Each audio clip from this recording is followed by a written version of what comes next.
ఇప్పుడు మీరు వినబోతుంది కేవలం ఒక కథ కాదు. పచ్చని ఆ పొలాల వెనుక మనుషుల మనసుల్లో పగ ఎంత నల్లగా ఉంటుందో కళ్ళకు కట్టినట్టు చూపించే అత్యంత భయంకరమైన క్రైమ్ స్టోరీ ఇది. అది పంజాబ్ రాష్ట్రంలోని జలంధర్ నగరానికి కొద్దిగా దూరంలో ఉన్న కర్తార్పూర్ అనే ఒక పల్లెటూరు. ఆ ఊరి గాలిలో ఎప్పుడు ట్రాక్టర్ల చప్పుడు, గురుద్వారాలో వినిపించే ప్రార్థనలు ఎంతో ప్రశాంతంగా ఉంటాయి. ఆ ఊర్లో హర్జీత్ సింగ్ అంటే తెలియని వాళ్ళుండరు. 45 ఏళ్ల హర్జీత్ ఎంతో హుందాగా చేతికి లావుగా ఉండే ఒక బంగారు కడియం వేసుకొని బుల్లెట్ బండి మీద తిరుగుతుంటాడు. అతను ఆ ఊర్లో ఒక చిన్నపాటి ఫైనాన్స్ వ్యాపారం కూడా చేస్తాడు. ఊర్లో ఎవరికి కష్టం వచ్చినా డబ్బులిచ్చి ఆదుకుంటాడు. కానీ డబ్బులు తిరిగి ఇవ్వకపోతే మాత్రం అతనంత కఠినుడు మరొకడు ఉండడు. హర్జీత్ భార్య పేరు అమృతా కౌర్. ఆమె వయస్సు 38 ఏళ్లు. అమృతను చూస్తే ఒక స్వచ్ఛమైన పంజాబీ ఇల్లాలిని చూసినట్టే ఉంటుంది. తన భర్త హర్జీత్ అంటే ఆమెకు ప్రాణం. ఉదయం లేచిన దగ్గర నుండి భర్త ఏదడిగితే ఆ పని చేస్తూ అతని అడుగుజాడల్లో నడిచే ఒక పద్ధతైన మహిళ. వాళ్ళకి పిల్లలు లేరు. ఆ లోటు తీర్చుకోవడానికి అమృత తన సొంత చెల్లెలైన సిమ్రాన్ను తమ ఇంటికే తెచ్చుకొని డిగ్రీ చదివిస్తుంది. 20 ఏళ్ల సిమ్రాన్ చూడటానికి ఎంతో అందంగా, చలాకీగా ఉంటుంది. అక్క చెల్లెళ్ళిద్దరూ ఆ ఇంట్లో ఎంతో అన్యోన్యంగా ఉండేవారు.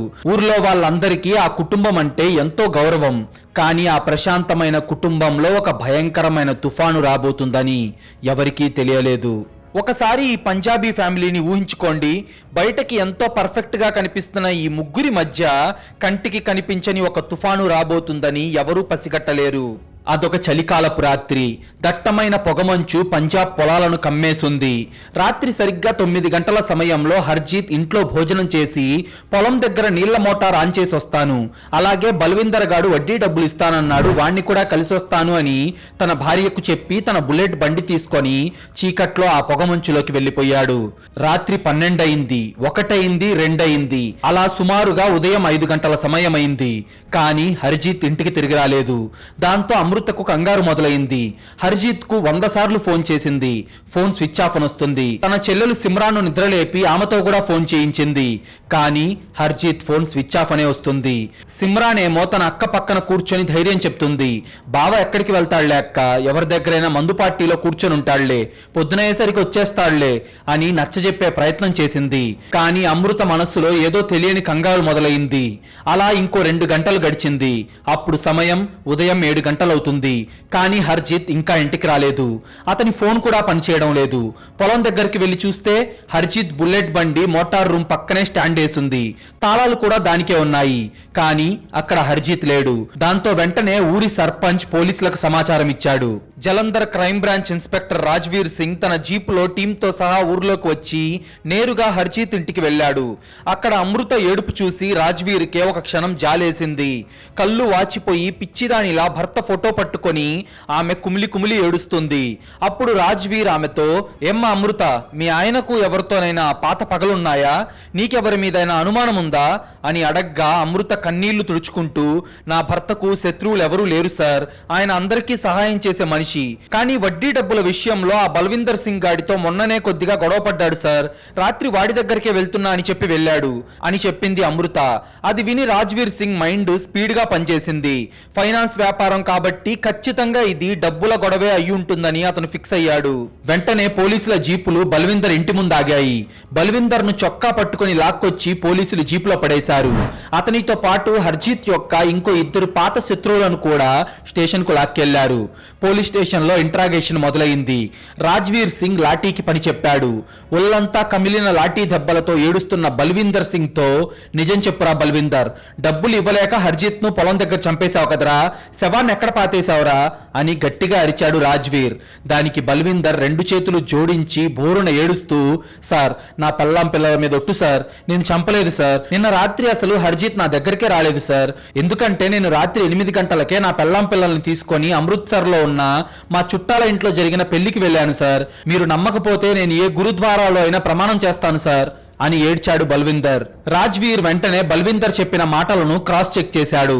అమృత్సర్ లో జరిగిన ఆ పెళ్లి తాలూకా వీడియోలు ఫోటోలు అన్ని తెప్పించాడు. అయితే ఆశ్చర్యంగా కరెక్ట్ గా హర్జిత్ అదృశ్యమైన సమయానికి బల్విందర్ ఆ పెళ్లి వీడియోల్లో చాలా స్పష్టంగా డాన్స్ చేస్తూ కనిపిస్తున్నాడు. బల్విందర్ మాటలకు పక్కా సాక్ష్యం ఉంది. మిగతా ఇద్దరు అనుమానితులకు కూడా ఆ సమయంలో వాళ్ళ పనుల్లో ఉన్నట్టు పక్కా ఆధారాలున్నాయి. అది చూసిన రాజ్వీర్ సింగ్ కు మైండ్ బ్లాక్ అయింది. శత్రువులు ఎవరూ చంపకపోతే హర్జిత్ ఏమయ్యాడు? పొలం దగ్గర బండి వదిలేసి గాల్లో ఏమైనా మాయమైపోయాడా ఏంటి అని అయోమయంలో పడ్డాడు. చూసారా, ఎవరి మీదైతే డౌట్ వచ్చిందో వాళ్ళందరికీ అనుకూలంగా పక్కా సాక్ష్యం ఉంది. మరి హర్జిత్ ఏమయ్యాడు? ఈ కేసు రాజ్వీర్కి ఒక పెద్ద పజిల్లా మారింది. 8 రోజులు గడిచిపోయాయి. ఆ 8వ రోజు ఒక సంఘటన ఆ ఊరి జనాన్ని ఉలిక్కిపడేలా చేసింది. అదేంటో ఇప్పుడు చూద్దాం. రోజులు గడుస్తున్నాయి. హర్జిత్ కనిపించకుండా పోయి 5 రోజులు, 6 రోజులు, 7 రోజులు దాటింది. ఈ 7 రోజులు అమృత అన్నం ముట్టుకోలేదు, మంచినీళ్లు తాగలేదు. ప్రతిరోజు ఉదయాన్నే పోలీసులతో పాటు జీప్ ఎక్కి ఆ పంజాబ్ పొలాల్లో, కాలువల్లో, చెరుకు తోటల్లో తన భర్త కోసం పిచ్చిదానిలా వెతుకుతూనే ఉంది. నా భర్త ఎక్కడున్నాడు సార్? కనీసం ఆయన ఎలా ఉన్నాడో అయినా నాకు చూపించండి సార్ అని ఆమె పోలీసుల కాళ్ల మీద పడి ఏడుస్తుంటే ఆ ఊరి జనం మొత్తం ఆమె పరిస్థితిని చూసి కన్నీళ్లు పెట్టుకున్నారు. పోలీసులకు కూడా ఆమెను చూస్తే విపరీతమైన బాధ వేసింది. ఒక ఆడది తన మొగుడి కోసం ఎంత ఆరాటపడుతుందో అని అందరూ ఆమె మీద సానుభూతి చూపించారు. కానీ 8వ రోజు ఆ ప్రశాంతమైన పంజాబ్ పల్లెటూరి గాలిలో ఒక భయంకరమైన మార్పు వచ్చింది. ఆ ఊరి చివర ఎవరూ వెళ్ళని ఒక పాత వ్యవసాయ బావుంది. అయితే అటుగా వెళ్తున్న ఒక పశువుల కాపరి ఆ బావి చుట్టూ విపరీతంగా కాకులు తిరుగుతుండటం, ఆ ప్రాంతమంతా భరించలేనంత కుళ్ళిన వాసన వస్తుండటం గమనించాడు. దాంతో భయంతో పరిగెత్తుకుంటూ వెళ్లి పోలీసులకు చెప్పాడు. వెంటనే పోలీస్ ఇన్స్పెక్టర్ రాజ్వీర్ సింగ్ తన టీంతో ఊరి జనాలతో కలిసి ఆ బావి దగ్గరకు చేరుకున్నాడు. అమృత కూడా తన చెల్లెలు సిమ్రాన్ తో కలిసి అక్కడికి వచ్చింది. పోలీసులు ముక్కులకి గుడ్డలు కట్టుకొని తాడు సహాయంతో ఆ బావి లోపలికి దిగారు. ఆ బావి అడుగున మట్టిలో కూరుకుపోయి ఉబ్బిపోయి ముఖం కూడా గుర్తుపట్టలేని విధంగా ఒక కుళ్ళిపోయిన మగవాడి శవం వాళ్ళకు కనిపించింది. ఆ శవాన్ని నెమ్మదిగా తాళ్లతో పైకి లాగారు. ఆ శవం యొక్క చేతికి ఉన్న ఆ లావుపాటి బంగారు కడియం, అతని ఒంటి మీద ఉన్న బట్టలు చూసి అది హర్జిత్ సింగ్ శవమే అని పోలీసులు నిర్ధారించారు. వారం రోజుల పాటు నీళ్లల్లో మట్టిలో కుళ్ళిపోయిన ఆ శవాన్ని చూస్తేనే వాంతులొచ్చేలా ఉంది. కానీ అప్పుడే అక్కడున్న జనం అందరి గుండెలు పగిలిపోయే ఒక సంఘటన జరిగింది. అమృత ఎవరిని పట్టించుకోకుండా ఆ కుళ్ళిపోయిన తన భర్త శవం మీద పడి ఆ శవాన్ని గట్టిగా హత్తుకొని గుండెలు బాదుకుంటూ పిచ్చిదానిలా ఏడవడం మొదలుపెట్టింది. వాసన వస్తున్నా సరే తన భర్త ముఖాన్ని తన చేతులతో పట్టుకొని, నన్ను ఇలా వదిలేసి వెళ్ళిపోయారేంటండి? మీకు ఈ పరిస్థితి రావడానికి కారణం ఎవరండి అని ఆమె ఏడుస్తుండడం చూసి అక్కడ నిలబడిన పోలీసుల కళ్ళల్లో కూడా కన్నీళ్లొచ్చాయి. హర్జిత్ శవాన్ని పోస్టుమార్టంకు పంపడానికి పోలీసులు ఏర్పాట్లు చేస్తున్నారు. అయితే ఇక్కడే ఈ కథ ఒక ఊహించని భయంకరమైన మలుపు తిరిగింది. అమృత ఏడుస్తూ శవం దగ్గర ఉన్న సమయంలో ఇన్స్పెక్టర్ రాజ్వీర్ సింగ్ కళ్ళు చుట్టుపక్కల ఆధారాల కోసం వెతుకుతున్నాయి. హర్జిత్ ఈ బావిలో ప్రమాదవశాత్తు పడిపోయాడా, లేదంటే ఎవరో చంపి ఇక్కడ పడేశారా అని రాజ్వీర్ నెమ్మదిగా బావి అంచున ఉన్న మట్టిని, అక్కడ పెరిగిన ముళ్ళ పొదల్ని నిస్తంగా గమనిస్తున్నాడు. అయితే అకస్మాత్తుగా ఒక ముళ్ళ పొదలో చిక్కుకొని ఉన్న ఒక చిన్న వస్తువు మీద రాజ్వీర్ కళ్ళు పడ్డాయి. వెంటనే అతను చేతులకు గ్లౌజులు వేసుకొని జాగ్రత్తగా దాన్ని బయటకు తీశాడు. అది ఒక బంగారు చెవిదిద్దు. దానికి చిక్కుకొని ఒక పసుపు రంగు పుల్కారీ చుడిదార్ క్లాత్ ముక్క కూడా ఉంది. ఆ చెవి కమ్మను చూడగానే రాజ్వీర్ సింగ్ కు మైండ్ బ్లాక్ అయిపోయింది. ఒక మర్డర్ సీన్ లో ఆ బావి దగ్గర దొరికిన ఆ చెవి కమ్మ, ఆ పుల్కారీ క్లాత్, ఇవన్నీ చూస్తుంటే రాజ్వీర్ కి ఏదో పెద్ద లింకు దొరికినట్లే అనిపిస్తుంది కదా. ఈ ఆనవాళ్లు ఎవరివి? ఆ రాత్రి ఆ చీకట్లో ఆ బావి దగ్గరికి వచ్చిన ఆ మహిళ ఎవరు? ఈ కేసులో అసలు ట్విస్ట్ ఇక్కడే మొదలవుతుంది. ఎందుకంటే సరిగ్గా అలాంటి డిజైన్ ఉన్న చెవిదిద్దును రాజ్వీర్ ఇంతకు ముందే చూశాడు. కానీ ఎవరి చెవికో తెలుసా? అదే క్రైమ్ సీన్ లో అమృత పక్కనే నిలబడి భయంతో వణుకుతూ ఏడుస్తున్న ఆమె సొంత చెల్లెలు సిమ్రాన్ కుడి చెవికి అదే డిజైన్ ఉన్న చెవిదిద్దుంది. ఆమె ఎడమ చెవికి దిద్దు లేదు. రాజ్వీర్ సింగ్ తల ఎత్తి సిమ్రాన్ వైపు ఎంతో అనుమానంగా చూశాడు. సొంత అక్క మొగుడు కనిపించకుండా పోయిన సమయంలో ఆ చీకట్లో ఊరి చివరన ఉన్న ఈ పాడుబడ్డ బావి దగ్గర మరదలు సిమ్రాన్ చెవిదిద్దుండడం ఏంటి? ఆ పుల్కారీ డ్రెస్ క్లాత్ ముక్క ఇక్కడికి ఎలా వచ్చింది? అసలు హర్జీత్ కు సిమ్రాన్ కు మధ్య ఉన్న సంబంధం ఏంటి? ప్రాణంగా ప్రేమించిన భర్తను పోగొట్టుకొని అమృత అలా కుమిలి కుమిలి ఏడుస్తుంటే ఆమె సొంత చెల్లెలు సిమ్రాన్ ఆ రాత్రి ఈ బావి దగ్గర ఏం చేస్తుంది? హర్జీత్ ను చంపింది అమాయకురాల్లా కనిపిస్తున్న ఆ 20 ఏళ్ల మరదలేనా? ఆమె ఒక్కతే ఆ పని చేసిందా, లేదంటే దీని వెనక ఆమెకు సహాయం చేసిన వాళ్ళు ఇంకెవరైనా ఉన్నారా అనేది తెలుసుకునే ముందు మీలో చాలా మంది మన వీడియోలు చూస్తున్నారు కానీ వీడియోను లైక్ చేయడం లేదు, మన ఛానల్ను సబ్స్క్రైబ్ చేయడం లేదు. ప్లీజ్ మీరు చేసే చిన్న లైక్, ఒక సబ్స్క్రైబ్ మమ్మల్ని ఎంతో ఎంకరేజ్ చేసినట్టుగా ఉంటుంది. అలాగే మీరు ఇచ్చే ఒక పాజిటివ్ కామెంట్ ఇలాంటి క్రైమ్ స్టోరీస్ మరిన్ని రోజు మీ ముందుకు తీసుకొస్తూ మిమ్మల్ని మరింత థ్రిల్ చేయడానికి మాకు చాలా బూస్టప్ ఇచ్చినట్టుంటుంది. ఆ ముళ్ళ పొదలో చిక్కుకొని ఉన్న ఆ బంగారు చెవికమ్మని, ఆ పుల్కారీ క్లాత్ ముక్కను చూడగానే ఇన్స్పెక్టర్ రాజ్వీర్ సింగ్ చేతికి గ్లౌజులు వేసుకొని దాన్ని జాగ్రత్తగా ఒక ప్లాస్టిక్ కవర్ లో భద్రపరిచాడు. సైలెంట్ గా ఆ కవర్ పట్టుకొని బావి దగ్గర భర్త శవం మీద పడి ఏడుస్తున్న అమృతా కౌర్, ఆమె పక్కనే నిలబడి భయంతో వణుకుతున్న ఆమె చెల్లెలు సిమ్రాన్ దగ్గరకు వెళ్లిన రాజ్వీర్ నేరుగా సిమ్రాన్ కళ్ళల్లోకి చూశాడు. సిమ్రాన్ ముఖంలో అప్పుడు నెత్తురు చుక్కలేదు. భయంతో ఆమె కాళ్ళు చేతులు వణుకుతున్నాయి. ఏంటి సిమ్రాన్, రాత్రి వేళ ఈ బావి దగ్గర అంత చీకట్లో నీకేం పని? నీ బావ శవం పక్కన నీ చెవిదిద్దు ఎలా ఉంది? నీ చుడిదార్ డ్రెస్సు ముక్క ముళ్ళ పొదల్లో ఎలా చిక్కుకుంది అని అనుమానంగా అడిగాడు రాజ్వీర్. ఆ మాట వినగానే కింద పడి ఏడుస్తున్న అమృత ఒక్కసారిగా ఉలిక్కిపడి పైకి లేచింది. చెల్లి వైపు, పోలీసుల వైపు అయోమయంగా చూసింది.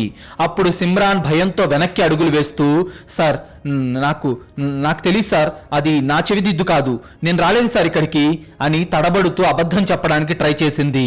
అప్పుడు రాజ్వీర్ ఆవేశంగా ఆమెను అరెస్ట్ చేయండి, జీప్ ఎక్కించండి ఆమెని అని గట్టిగా అరిచాడు. ఇద్దరు లేడీ కానిస్టేబుల్స్ వచ్చి సిమ్రాన్ను లాక్కెళ్తుంటే అమృత ఏడుస్తూ రాజ్వీర్ కాళ్ల మీద పడి, సార్ నా చెల్లి చిన్నపిల్ల సార్, దానికి ఏ పాపం తెలియదు సార్, నా భర్తను ఎవరో చంపేశారు సార్, నా చెల్లికి దానికి ఏం సంబంధం లేదు సార్, దాన్ని వదిలేయండి సార్ అని గుండెలు బాదుకుంటూ బతిమిలాడింది. కానీ రాజ్వీర్ అమృత మాటలు పట్టించుకోకుండా, నీ మొగుడి చావుకి నీ సొంత చెల్లికే ఏదో సంబంధం ఉంది, స్టేషన్ కు రా, నిజమేంటో నేను కక్కిస్తాను అని చెప్పి సిమ్రాన్ ను జలంధర్ పోలీస్ స్టేషన్ కు లాక్కెళ్లిపోయాడు. అది Jalandhar police interrogation room.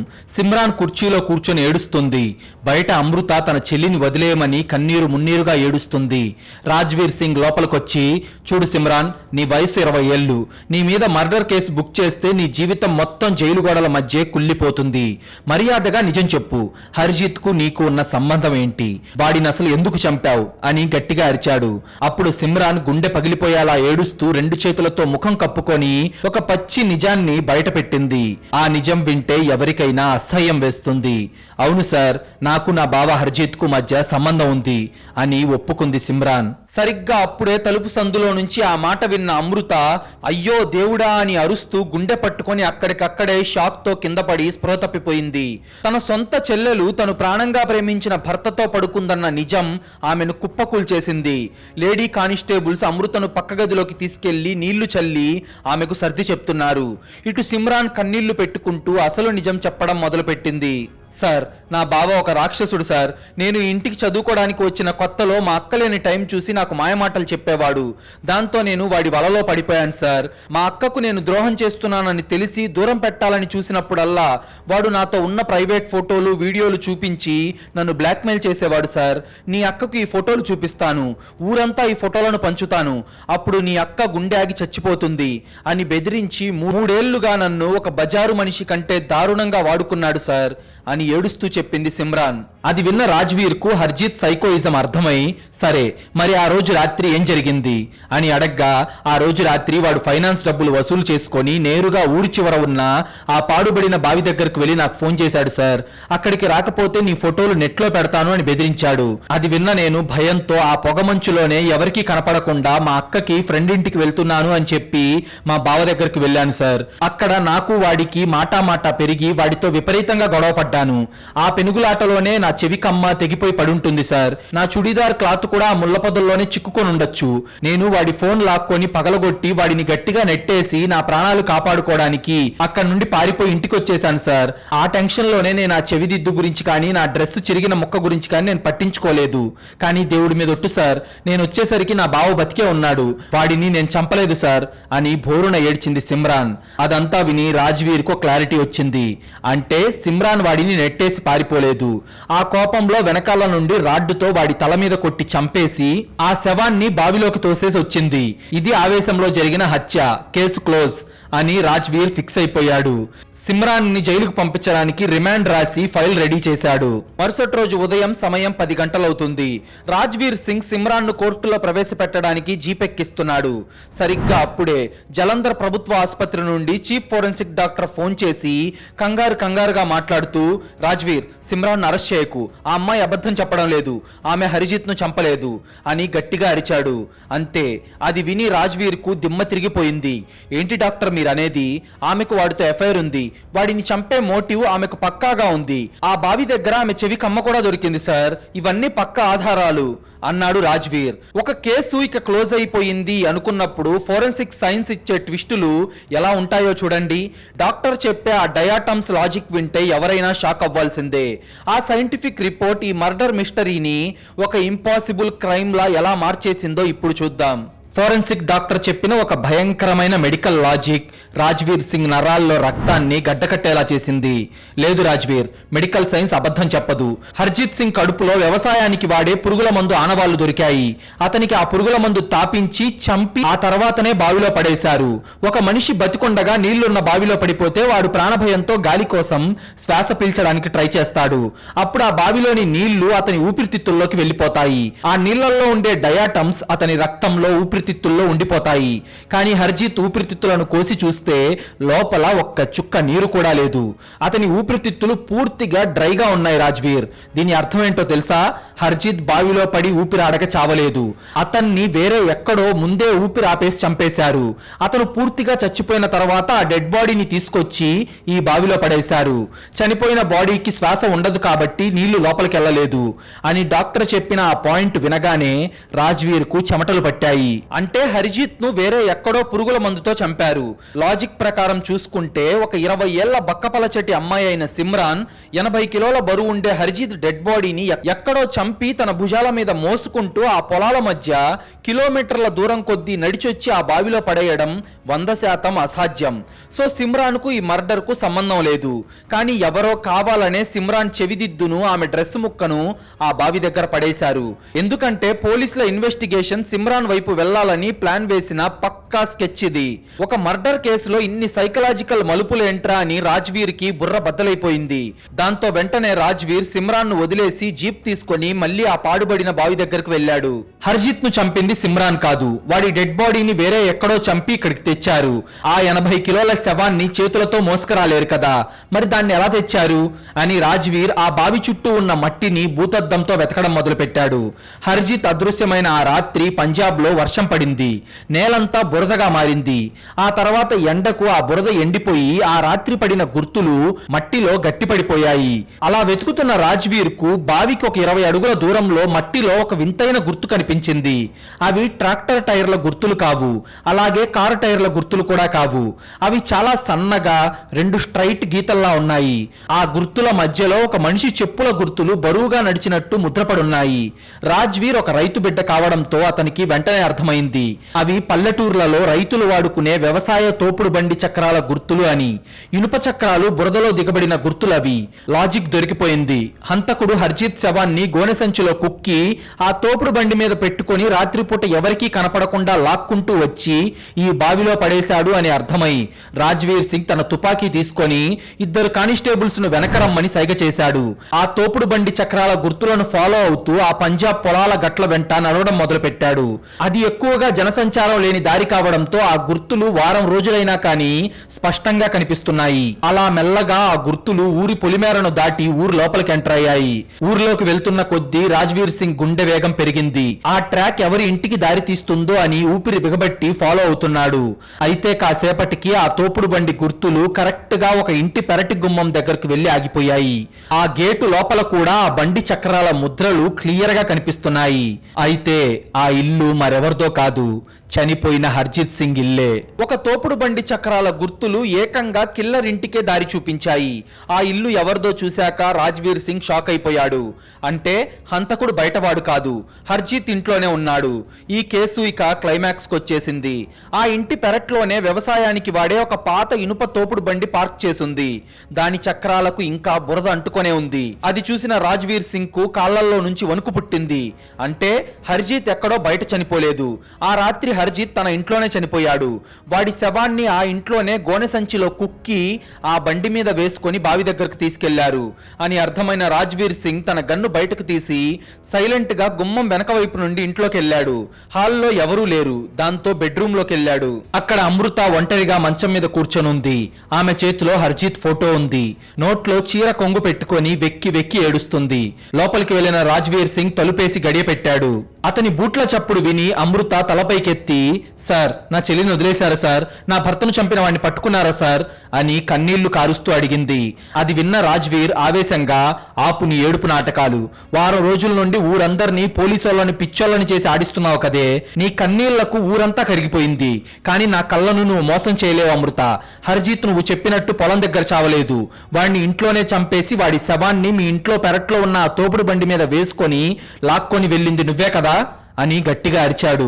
Rajveer అలా అనగానే అప్పటిదాకా వణికిపోతూ కన్నీళ్లు కారుస్తున్న అమృత ఒక్కసారిగా ఏడు పాపేసింది. ముఖం మీద ఉన్న కన్నీళ్లను తన చేత్తో ప్రశాంతంగా తుడుచుకుంది. అప్పటిదాకా ఆమె ముఖంలో ఉన్న అమాయకత్వం, ఆ పద్ధతైన పంజాబీ ఇల్లాలు ముసుగు ముక్కలైపోయింది. ఒక కరుడు కట్టిన సైకోలా నవ్వుతూ రాజ్వీర్ కళ్ళల్లోకి సూటిగా చూసి, బాగా తెలివైన వారే ఆఫీసర్ మీరు. నా కన్నీళ్లు చూసి ఊరంతా అయ్యో పాపమనింది. కానీ మీరు పసిగట్టేశారు. అవును సార్, నా మొగుణ్ణి చంపింది నేనే. వారం రోజుల నుండి పొలాల్లో మీతో పాటు తిరుగుతూ నా భర్తను వెతుకుతున్నట్టు నటిస్తూ వాడి శవం దొరికినప్పుడు పడి ఏడ్చింది కూడా నేనే. నా చెల్లి సిమ్రాన్ చెవికి ఉన్న ఆ కమ్మను దొంగతనంగా తీసుకెళ్లి ఆ బావి ముళ్ళ పొదల్లో కావాలనే పోలీసుల కోసం వదిలిపెట్టింది కూడా నేనే సార్ అని ఏమాత్రం భయం లేకుండా గర్వంగా ఒక బాంబు పేల్చింది అమృత. రాజ్వీర్ సింగ్ వాడి సర్వీస్లోనే ఇలాంటి కరుడుగట్టిన లేడీ క్రిమినల్ను చూడలేదు. అమృత ప్రాణంగా ప్రేమించిన భర్తను ఎందుకు చంపింది? సొంత చెల్లిని మర్డర్ కేసులో ఇరికించాలని ఎందుకు ప్లాన్ వేసింది? అమృత బుర్రలో నడిచిన ఆ కిరాతకమైన కుట్ర ఏంటి అనేది తెలుసుకునే ముందు మీరు ఈ వీడియోను ఎక్కడి నుండి చూస్తున్నారో ప్లీజ్ కామెంట్ చేయండి. మా వీడియోలు ఎక్కడి దాకా రీచ్ అవుతున్నాయో తెలిస్తే మాకు చాలా బూస్టప్ ఇచ్చినట్టుంటుంది. ఇన్స్పెక్టర్ రాజ్వీర్ సింగ్ కళ్ళల్లో సూటిగా చూస్తూ నవ్వుతూ తన నేరాన్ని ఒప్పుకున్న అమృతను చూసి ఆ గది మొత్తం నిశ్శబ్దంగా మారిపోయింది. ఒక ఆడది, అందులోనూ భర్త అంటే ప్రాణమిచ్చే పంజాబీ ఇల్లాలు అంతటి కిరాతకమైన కుట్రను ఎలా పన్నిందో తెలుసుకోవడానికి, ఎందుకు అమృత నువ్వు దేవుడిలా చూసుకునే భర్తను ఎందుకు చంపావు? నీ తోడబుట్టిన చెల్లినే ఎందుకు జైలుకు పంపాలని చూశావు అని తన వణుకుతున్న గొంతుతో అడిగాడు రాజ్వీర్. అది విన్న అమృత కళ్ళల్లో ఇప్పుడు కన్నీళ్లు లేవు. ఒక అగ్నిపర్వతం బద్దలైనంత కసి, నెత్తురు మరిగే కోపంతో ఆమె తన గతాన్ని, ఆ నెత్తుటి ఫ్లాష్ బ్యాక్ ను చెప్పడం మొదలుపెట్టింది. సార్, ఆడదానికి భర్త దేవుడితో సమానం కావచ్చు, కానీ ఆ దేవుడే దయ్యంగా మారితే వాడిని తగలబెట్టే హక్కు కూడా ఆడదానికే ఉంటుంది సార్. 6 నెలల క్రితం మా ఆయనకు విపరీతమైన షుగర్ వ్యాధి వచ్చింది. ఆయనకు టీలో 1 స్పూన్ పంచదార ఎక్కువైనా సరే ఇల్లంతా పీకి పందిరేసేవాడు. కోపంతో ఊగిపోయేవాడు. ఉదయం ఆయనకు టీ ఇచ్చే బాధ్యత నాదే. కానీ ఒక రోజు నేను స్నానానికి వెళ్లడంతో నా చెల్లి సిమ్రాన్ ఆయనకు టీ తీసుకెళ్ళింది. నేను బాత్రూమ్ లో నుంచి బయటకు వచ్చేసరికి హాల్లో మా ఆయన టీ తాగుతున్నాడు. అప్పుడు నేను గమనించాను సార్, సిమ్రాన్ పొరపాటున ఆ టీలో ఏకంగా 2 స్పూన్ల పంచదార వేసేసింది. అది చూసి నాకు వణుకు పుట్టింది. మా ఆయన నా చెల్లిని ఎక్కడ తిడతాడో కొడతాడో అని భయపడి పరిగెత్తుకుంటూ వెళ్ళాను. కానీ అక్కడ నేను చూసిన దృశ్యం నా గుండెని ఆపేసింది. మా ఆయన ఆ టీ తాగుతూ ఏమాత్రం కోప్పడకుండా చిరునవ్వుతో నా చెల్లి సిమ్రాన్ చేతిని పట్టుకొని నిమురుతున్నాడు. నా చెల్లి కూడా ఏమాత్రం తప్పు చేస్తున్న ఫీలింగ్ లేకుండా సిగ్గుపడుతూ ఆయన కళ్ళల్లోకి చూసి నవ్వుతుంది. చాలా చిన్న లాజిక్ సార్. పంచదార ఎక్కువైతే కొట్టే నా మొగుడు నా చెల్లి ఇస్తే ఆ విషయాన్ని కూడా అమృతంలా తాగుతున్నాడు. అప్పుడే నాకు వాళ్ళిద్దరి మీద డౌట్ వచ్చేసింది. ఆ క్షణం నుండి వాళ్ళిద్దరి మీద నా కన్ను పడింది. నేను పొలం దగ్గరకు వెళ్తున్నా అని చాలాసార్లు అబద్ధం చెప్పి వెనకే మా పెరట్లో దాక్కొని అంతా గమనించేదాన్ని సార్. నా సొంత ఇల్లే నాకు ఒక నరకంలా కనిపించింది. నా కడుపులో పెట్టుకొని పెంచిన నా సొంత చెల్లి, నేను దేవుడిలా పూజించే నా భర్త పక్కన నా బెడ్రూమ్లోనే పడుకోవడం ఎన్నోసార్లు నా కల్లారా చూశాను. ఆ చూసిన ప్రతి క్షణం నా గుండె ఆగిపోయినంత పనయ్యేది. గట్టిగా అరుద్దామనుకునేదాన్ని, వాళ్ళిద్దరిని చంపేద్దామనుకునేదాన్ని. నా పరువు ఊర్లో బజారున పడుతుందని నా నోరు నొక్కేసుకొని సైలెంట్ గా ఏడ్చేదాన్ని. ఏ రోజైతే నా భర్త పక్కన నా చెల్లిని చూశానో ఆ రోజు నాలోని అమృత చచ్చిపోయి ఒక రాక్షసి నిద్రలేచింది అని ఆవేశంగా చెప్పింది అమృత. ఒక ఆడది తన కళ్ళ ముందే తన చెల్లి తన భర్తతో కలిసి తప్పు చేస్తుంటే ఎంత నరకం అనుభవిస్తుందో అమృత మాటల్లో తెలుస్తుంది కదా. ఆ పగ, ఆ ఆక్రోశం ఆమెను ఎంతటి రాక్షసిగా మార్చిందో, ఆమె వేసిన పర్ఫెక్ట్ రివెంజ్ ప్లాన్ ఏంటో వింటే మీకు కూడా భయం వేస్తుంది. రాజ్వీర్కు ఆమె పడ్డ మానసిక క్షోభ అర్థమైంది. ఒక ఆడది తన కళ్ళ ముందు తన కాపురం కూలిపోతుంటే చూసి ఎంత కుమిలిపోయి ఉంటుందో ఊహిస్తేనే అతనికి భయం వేసి, మరి వాడిని ఎలా చంపావు అమృత అని అడిగాడు రాజ్వీర్. అప్పుడు అమృత ఒక సైకోలాగా నవ్వుతూ, ఇప్పటిదాకా నేను ఏడ్చింది చాలు, ఇక వాళ్ళను ఏడిపించాలని డిసైడ్ అయ్యాను సార్. ఆ రోజు రాత్రి మా ఆయన వడ్డీ డబ్బులు వసూలు చేసుకుని ఇంటికొచ్చాడు. నా చెల్లి సిమ్రాన్ అప్పటికే ఫ్రెండ్ ఇంటికి వెళ్తున్నా అని చెప్పి వెళ్ళొచ్చి నిద్రపోయింది. ఆయన రోజు రాత్రి పడుకునే ముందు పాలు తాగుతాడు.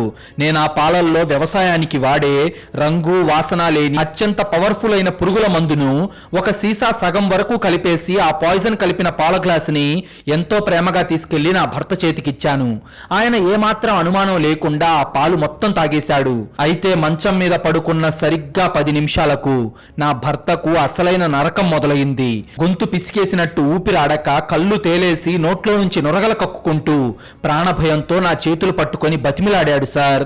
ఆయన అలా గిలగిలా కొట్టుకుంటుంటే నేను ఆయన కళ్ళల్లోకి చూస్తూ, నా చెల్లితో పడుకున్న సుఖం గుర్తు తెచ్చుకో, హాయిగా చచ్చిపోతావు అని నవ్వుతూ చెప్పాను సార్.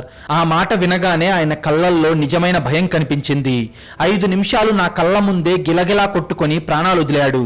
అలా నా చేతులతోనే వాడి ఊపిరి తీశాను. మీకు డౌట్ రావచ్చు, ఇంత జరుగుతుంటే నా చెల్లికి మెలకువ రాలేదా అని. రాదు సార్, అస్సలు రాదు. ఎందుకంటే అది పడుకునే ముందు అది తాగిన పాలల్లో 2 నిద్ర మాత్రలు కలిపిచ్చాను అని చెబుతున్న అమృత ముఖంలో ఒక్క చుక్క కన్నీరు లేదు, కసితీరిన ఆనందం మాత్రమే ఉంది. అదంతా విన్న రాజ్వీర్కు అంతా అర్థమైపోయి, సరే వాడిని ఇంట్లోనే చంపావు, కానీ ఆ 80 కిలోల శవాన్ని నువ్వు ఒంటరిగా ఆ ఊరి చివర ఉన్న బావి దగ్గరికి ఎలా తీసుకెళ్లావు, నీకు ఆ బలం ఎక్కడి నుంచి వచ్చింది అని అడగ్గా దానికి అమృత నవ్వి, సార్ ఒక ఆడది పగబడితే ఆ కాళికామాత బలమంతా ఆమె ఒంట్లోకి వస్తుంది అంటారు కదా సార్. అప్పుడు టైం రాత్రి 1 గంట అవుతుంది. చలికి ఊరంతా నిద్రపోతుంది. పైగా బయట దట్టమైన పొగమంచుంది. నేను 2 పెద్ద గోనె సంచులు తీసుకొని నా భర్త శవాన్ని సగానికి మడిచి ఆ సంచుల్లో కుక్కి గట్టిగా తాడుతో కట్టేశాను. ఆ శవాన్ని నేల మీద లాక్కుంటూ తీసుకెళ్లి మా ఇంటి పెరట్లో ఉన్న ఆ ఇనుప తోపుడు బండి మీదకి కష్టపడి ఎక్కించాను. అప్పటికే నా భర్త బుల్లెట్ బైక్ లో పెట్రోల్ అయిపోయిందని మోటార్ రూమ్ దగ్గరే వదిలేసి వచ్చానని చెప్పాడు కాబట్టి ఆ తాళాలు కూడా నాతో పాటే తీసుకెళ్లాను. అంత చలి రాత్రిలో ఒంటరిగా నా భర్త శవమున్న ఆ బండిని నా 2 చేతులతో పట్టుకొని నెట్టడం మొదలుపెట్టాను. బండి చక్రాలు బురదలో కూరుకుపోతున్నాయి. నా చేతులు గీసుకుపోయి రక్తం వస్తుంది. ఆయాసం వచ్చి ఊపిరి ఆగిపోయినట్టు అనిపిస్తుంది. అయినా సరే కిలోమీటర్ దూరం ఆ పొలాల గట్ల వెంబడి ఆ బండిని నెట్టుకుంటూ వెళ్లి ఆ పాడుబడిన బావి దగ్గర ఆపాను. ఆ బండిని ఆ బావి అంచున పెట్టి నా పూర్తి బలంతో ఆ గోనె సంచిని బండి మీద నుంచే బావిలోకి నెట్టేశాను. పెద్ద శబ్దం చేస్తూ నా భర్త శవం ఆ మట్టిలో కూరుకుపోయింది. అక్కడి నుండి వెళ్లి పోలీసులను తప్పుదారి పట్టించడానికి పొలం దగ్గర మోటారు గది పక్కన పెట్రోల్ లేక ఆగిపోయిన నా భర్త బుల్లెట్ బండికి ఆ తాళాలను శుభ్రంగా తుడిచేసి పెట్టేశాను. తిరిగి ఇంటికొచ్చి ఆ తోపుడు బండిని నీళ్లతో శుభ్రంగా కడిగేశాను అని జరిగిందంతా చెప్పింది అమృత. ఒక ఆడది పగబడితే ఎంత సాహసమైనా చేస్తుంది అనడానికి ఇదే నిదర్శనం. ఆ 80 కిలోల బరువున్న శవాన్ని ఒంటరిగా మోసుకెళ్లి బావిలో పడేయడం అంటే అది ఆమె బలం కాదు, ఆమె కసి. కానీ అమృత చెల్లి మీద పగ ఎందుకు తీర్చుకుంది, ఆమె లాజిక్ ఏంటి అనేది ఇప్పుడు చూద్దాం. రాజ్వీర్కు ఆమె చేసిన ఆ భయంకరమైన physical and mental hard work వింటుంటే దిమ్మ తిరిగిపోతుంది. ఒక సామాన్య ఇల్లాలు తన పగ కోసం ఒక ప్రొఫెషనల్ కిల్లర్ లాగా ఎలా మారిపోయిందో అతనికి కళ్ళకు కట్టినట్టు కనిపించింది. అదంతా విన్న రాజ్వీర్, అంతా పక్కాగానే చేశావు అమృత, కానీ నీ చెల్లి మీద ఎందుకు ఈ నేరం నెట్టాలని చూశావు? ఆమె చెవికమ్మ డ్రెస్సు ముక్క తీసుకెళ్లి బావి దగ్గర ఎందుకు వదిలావు? ఒకవేళ నువ్వు నాకు దొరక్కపోతే ఆ అమాయకురాలు మర్డర్ కేసులో జీవితాంతం జైల్లో మగ్గిపోయేది కదా. సొంత చెల్లి మీద అంత పగ ఎందుకు పట్టావు అని అడిగాడు రాజ్వీర్. అయితే ఆ ప్రశ్నకు అమృత చెప్పిన సమాధానం ఇంట్రాగేషన్ రూమ్ లో ఉన్న పోలీసులందరికీ వణుకు పుట్టించింది. బహుశా ఇండియన్ క్రైమ్ హిస్టరీలోనే ఇలాంటి ఒక సైకలాజికల్ పగ ఉండదేమో అనిపించేలాగా అమృత సమాధానం ఇచ్చింది. అప్పుడు అమృత రాజ్వీర్ కళ్ళల్లోకి సూటిగా చూస్తూ, ఏంటి సార్ మీరంటుంది? నా చెల్లి అమాయకురాలా? నేను నా చెల్లిని సొంత కూతురులా చూసుకుంటే అది నా భర్తతోనే పడుకొని నా కాపురంలో నిప్పులు పోసింది సార్. ఆ క్షణమే దానికి నా చేతుల్లో చావు రాశాను. కానీ నా కాపురం కూల్చిన ఆ రాక్షసుడు చచ్చిపోయాడు. మరి నా నమ్మకాన్ని మోసం చేసిన నా చెల్లి హ్యాపీగా బతికిపోతే ఎలా సార్? ఆమె సుఖంగా వేరొకరిని పెళ్లి చేసుకొని వెళ్ళిపోతే నా కడుపు మంట ఎలా చల్లారుతుంది? అందుకే ఆమె చేతులకు బేడీలు పడేలాగా నేను ఈ స్కెచ్ చేశాను. భర్తను చంపిన హంతకురాలిగా నేను దొరికిపోయి జైలుకి వెళ్ళినా పర్లేదు సార్. నాకు శిక్ష పడినా నేను ఆనందంగానే ఉంటాను. కానీ ఈ పోలీస్ స్టేషన్ లో మీరు ఆమెను విచారించినప్పుడు తన సొంత బావతోనే తనకు అక్రమ సంబంధం ఉందని నా చెల్లి స్వయంగా ఒప్పుకుంది చూసారా? ఆ నిజం రేపు ఉదయం ఊరంతా తెలిసిపోతుంది. సొంత అక్కకే ద్రోహం చేసి తన బావతో పడుకొని వాడి చావుకి కారణమైన ఒక క్యారెక్టర్ లేని ఆడదానిగా, ఒక పాపాత్మురాలిగా నా చెల్లికి ఈ సమాజం వేసే శిక్ష ముందు చట్టం నాకు వేసే శిక్ష చాలా చిన్నది సార్. ఆమె బతికున్నా కూడా రోజు చచ్చినట్లే. అది నేను నా చెల్లికి ఇచ్చే అసలైన శిక్ష అని అమృత చెప్పిన ఆ లాజిక్ వినగానే రాజ్వీర్ సింగ్ కు వణుకు పుట్టింది. ఒక ఆడదాని మనసు గాయపడితే ఆమె పగ ఎంత ఘోరంగా ఉంటుందో అతనికి స్పష్టంగా అర్థమైంది. మరణం కంటే భయంకరమైన శిక్షను అమృత తన చెల్లికి వేసింది. మరుసటి రోజు కర్తాపూర్ ఊరంతా ఉలిక్కిపడింది.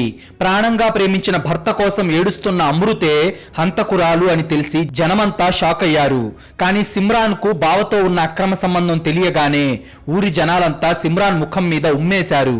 కన్న తల్లిలా చూసుకున్న అక్కకే ద్రోహం చేసిన రాక్షసి అని ఊరు నుండి సిమ్రాన్ను తరిమేశారు. సమాజంలో పరువు పోయి తలెత్తుకోలేక సిమ్రాన్ కూడా ఎటో పారిపోయింది. అమృత ఏదైతే ప్లాన్ వేసిందో అది 100% సక్సెస్ అయింది. జలంధర్ కోర్టులో కేసు నడిచింది. అమృత తరపు డిఫెన్స్ లాయర్ వాదిస్తూ, యువర్ ఆనర్, అమృత ఒక సీరియల్ కిల్లర్ కాదు. తన కళ్ళెదుటే తన సొంత చెల్లెలు తన భర్తతో పడుకుంటే ఏ ఆడది తట్టుకోలేదు. ఇది ఒక ఇన్స్టెంట్ ప్రొవోకేషన్. భరించలేని మానసిక క్షోభతోనే ఆమె ఈ హత్య చేసింది. దయచేసి ఆమెకు క్షమాభిక్ష పెట్టి వదిలేయండి అని బతిమిలాడాడు. కానీ కోర్టు దాన్ని అంగీకరించలేదు. అమృత పక్కాగా ప్లాన్ వేసి ఆధారాలు మాయం చేసి వేరొకరి మీద నెట్టేయాలని చూసినందుకు కోర్టు ఆమెకు 14 ఏళ్ల కఠిన కారాగార శిక్ష విధించింది. కోర్టు అంత కఠినమైన తీర్పు ఇచ్చినప్పటికీ అమృత ముఖంలో ఎలాంటి బాధ లేదు. తన భర్త పోయాడన్న ఏడుపు లేదు. 14 ఏళ్లు జైల్లో ఉండాలన్న భయం అయితే అస్సలు లేదు. తనను మోసం చేసిన ఇద్దరికి సరైన శిక్ష వేశాను అన్న ఒక ప్రశాంతమైన చిరునవ్వు మాత్రమే ఆమె ముఖంలో కనిపిస్తుంది. ఆమె చేతులకు బేడీలు వేసి వ్యాన్ ఎక్కించారు. వ్యాన్ బయట నిలబడిన ఇన్స్పెక్టర్ రాజ్వీర్ సింగ్ అమృత వైపు చూస్తూ సైలెంట్ గా నిలబడిపోయాడు. చట్టం దృష్టిలో ఆమె ఒక కిరాతకమైన హంతకురాలు కావచ్చు. కానీ ఒక మోసపోయిన ఆడదానిగా ఆమె చేసిన పోరాటానికి, ఆమె చూపించిన ధైర్యానికి రాజ్వీర్ సింగ్ కూడా ఆమెకు మనసులో హ్యాట్స్ ఆఫ్ చెప్పాడు. ఒక మోసపోయిన ఇల్లాలి గుండె బద్దలైతే ఆమె ఎంతకు తెగిస్తుందో కళ్ళకు కట్టినట్టు చెప్పిన ఈ క్రైమ్ స్టోరీ మీకు కనుక నచ్చినట్లయితే ఇప్పుడే ఈ వీడియోను లైక్ చేసి మన ఛానల్ను సబ్స్క్రైబ్ చేసుకోండి. మీరు చేసే చిన్న లైక్, ఒక సబ్స్క్రైబ్ మమ్మల్ని ఎంతో ఎంకరేజ్ చేసినట్టుగా ఉంటుంది. అలాగే మీరిచ్చే ఒక పాజిటివ్ కామెంట్ ఇలాంటి క్రైమ్ స్టోరీస్ మరిన్ని రోజు మీ ముందుకు తీసుకొస్తూ మిమ్మల్ని మరింత థ్రిల్ చేయడానికి మాకు చాలా బూస్టప్ ఇచ్చినట్టుంటుంది.